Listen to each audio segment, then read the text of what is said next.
Okay, so today I'm gonna do a quick doodle about standards of the double kind, and what I want to do is talk about the Al Franken sexual harassment allegations. And actually, before I even get into this, I want to make it absolutely clear that I believe that anyone, don't care who it is, who's found guilty of the kinds of things that Franken, Roy Moore, even the POTUS, whether Clinton when he was in office or President Trump right now, anybody who's found guilty after due process of these kinds of heinous, demeaning, dehumanizing behaviors, especially a political representative, you know, um, you know, they should all receive the maximum freaking punishment. So that said, let me get started here. That said, the reason that I picked this topic is because, I've seen so many of my liberally inclined friends I kind of ride the middle, so I got friends on both sides. And I've seen so many of my liberally inclined friends calling for, pretty much death or at the very least, you know, castration when somebody who's on the opposite side of the political aisle as them, does something like this. But then when it's somebody who represents, their side of politics, they start making excuses and exemptions almost immediately. Exceptions rather, not exemptions. And I think that's a huge mistake. And here's why. Because they say stuff like,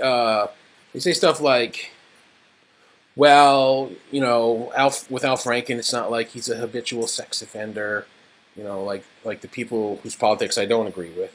And on top of that, there are a huge number there right now of liberal bots out there, and operatives on Twitter and stuff like that, and other places, trying to shield Al Franken from having to resign or get expelled for sex abuse, right? And their latest tactic is spreading actually a fake report, which was, let me get this over here. The photographer said it was a joke, and this is a model, and she's part of the skit, and that was their original tactic. Now that got blown out of the water, and all right, let's see here, and it didn't work, right? So what it really did, the effect it actually had was making the Franken thing trend a little bit more. So they got they've switched their tactic, right? And now what it seems to be is they're trying to hijack the Al Franken must go trend that's going on at the moment, like on Twitter and stuff, and they're trying to use it to grumble about President Trump. They're like, 17 women have accused Trump of raping and groping, them, and with Franken it's only just the one, right? It's just one person. So they're kind of trying to shift the argument, and the bottom line is there's really no way of directly defending Franken. I mean, they're just not, because there's a huge problem with trying to shift the argument that way. Bottom line, there is no cut and dry photographic evidence of Trump raping or groping anybody. Closest thing they got is that Billy Bush tape where Trump is, talking about, grabbing people by the you-know-what, which, albeit, is disgusting and degenerative, right? It's consensual in nature, right? Abusive by any gentleman's standards, wrong for sure, but not criminal, and certainly not rape or true sexual assault. It's basically a Hugh Hefner type of way of thinking, and I didn't hear any of my liberal friends grumbling about Big Daddy Playboy when he kicked the bucket, So that's the difference. You see what I'm saying? Here's what I'm saying. With Franken, we've got an actual photograph of him groping a woman who says it was not consensual. And she also says, yeah, I accept his apology, because, Franken gave her an apology, but he groped me and it was sexual assault. And then they're making the mistake, and this is a big mistake too, of trying to make it sound like she's forgiving him. And like, please, lay off of poor Al, back off from him a little bit. And to make matters worse, I've seen what looks like slut-shaming, on the part of some liberals, like, trying to post pictures of her when she was modeling. And I guess the idea there is to insinuate that, she might have been, asking for it or whatever, because she poses in lingerie or something. And that's just flat out freaking absurd, because how a woman dresses does not give any kind of license or permission for her to be assaulted.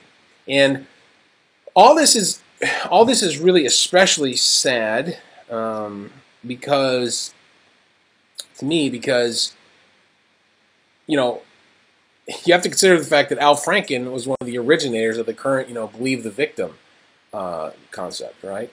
And I'll put it this way.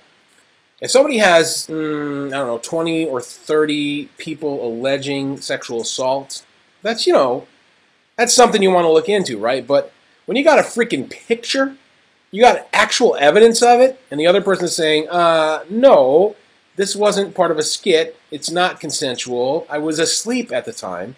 Yeah, that is a little bit different, right? But even still, unless the Constitution was rewritten while I was asleep last night, the concept of innocent until proven guilty, it does still exist.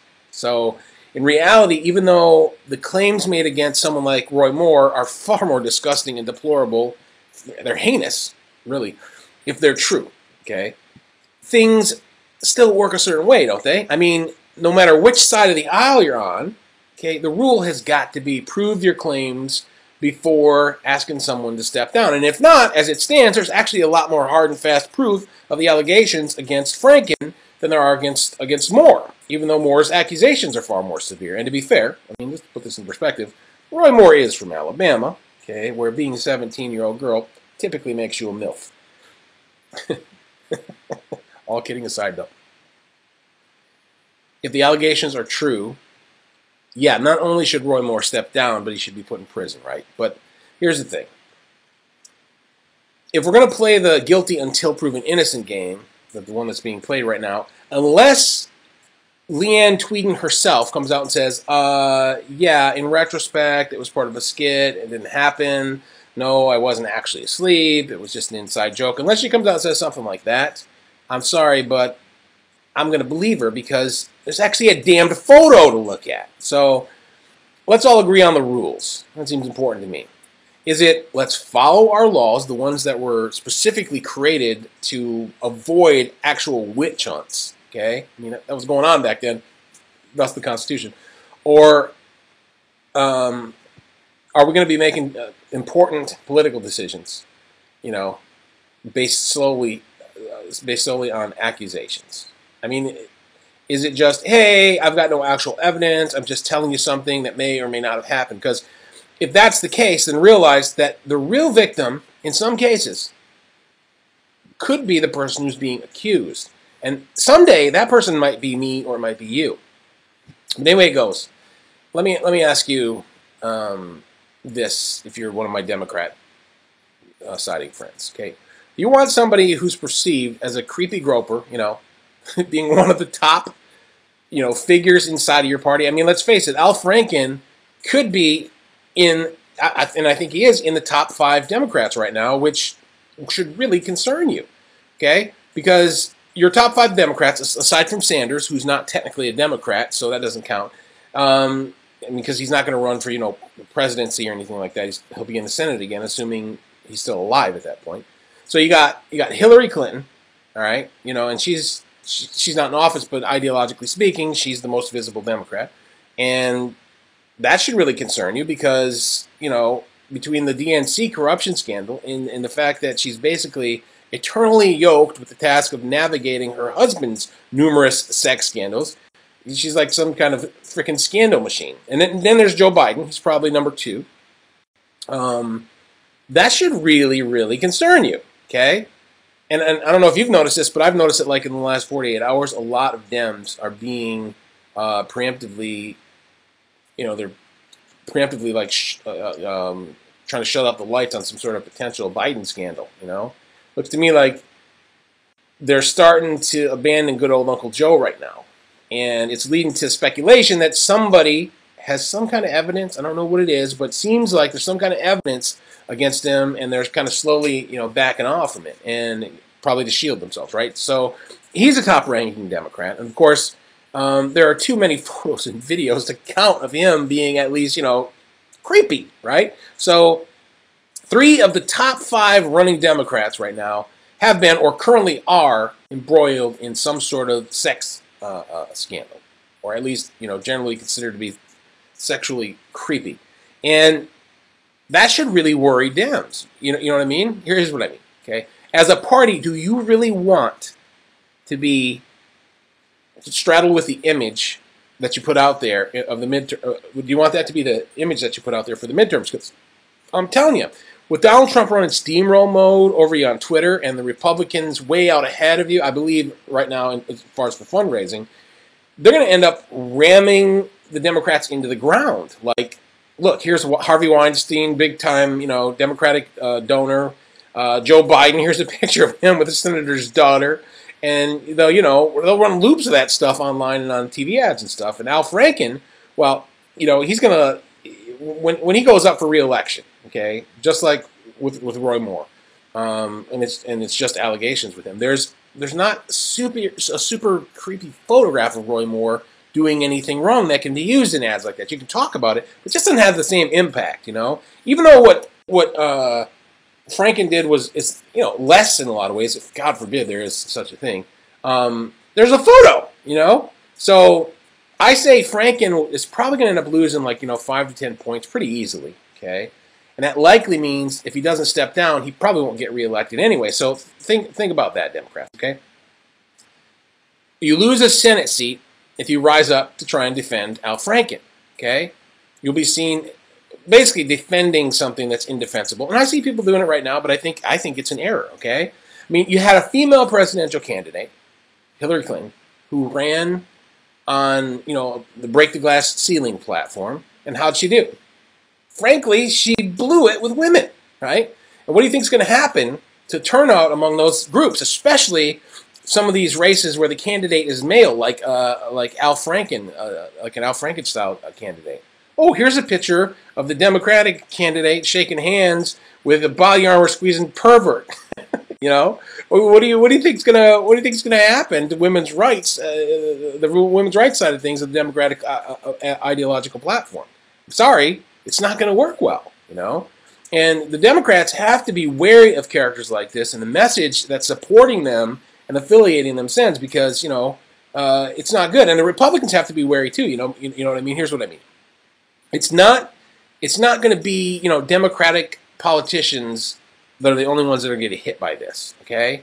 Naturally, they're going to be more Republicans, with claims that circulate too, and there'll probably be allegations, and some of them are probably going to be true, of course. And because unfortunately, if you get nearly 1,000 people together, like in Congress, statistically speaking, there are going to be a few bad eggs in the bunch. There's just no getting around it, okay?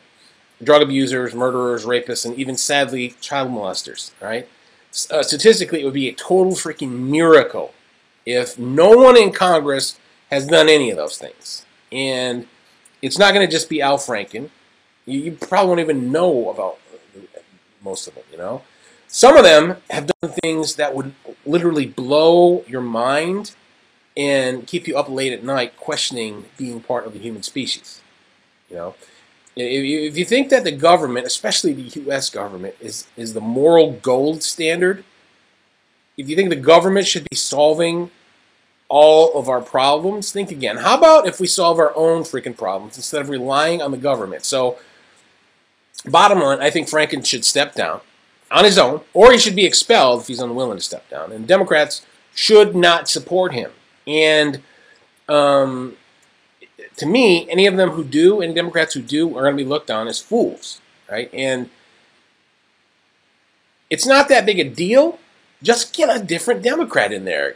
Give Franken the usual gold parachute, and let him quietly kind of retire, and then get some new upstart business Democrat in there. You might actually win. But if you try and defend Franken, there's more to lose than gain there. Okay, you know what I'm saying? Here's what I'm saying. Okay, Franken's situation is survivable legally for sure, but from a political standpoint, I'm not sure.